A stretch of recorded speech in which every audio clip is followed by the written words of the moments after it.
here's the story. Inflammation is the root cause of everything.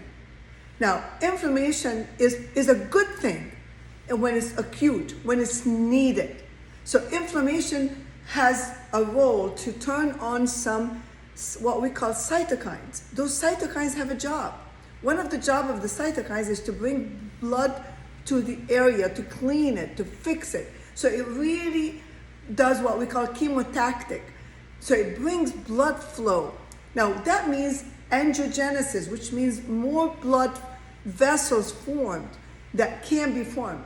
Now that is one of the things that inflammation does. Not only does it do that, but it also brings in some white cells like macrophages and white cells, granulocytes, so that they can protect you. Remember, we talked about survivorship. We're all about surviving. So the immune system and the inflammatory cell system together work on protecting you. So they're making the environment very hard for the pathogen, very hard for the invader to come to you. So they get all the army of blood vessels, the army of cytokines, the army of white cells. So you create a microenvironment that is for survivorship.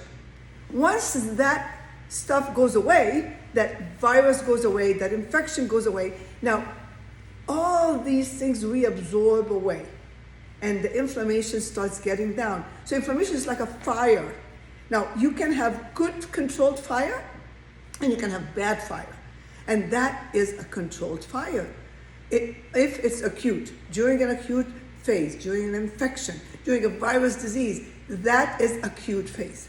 Now, if that continues a long time, then these blood vessels that you are stimulating to grow, you start working on the DNA. You start working and damaging DNA and requesting from some genes to change and become difficult. So yes, inflammation is the root cause of everything. That's not good when you see inflammation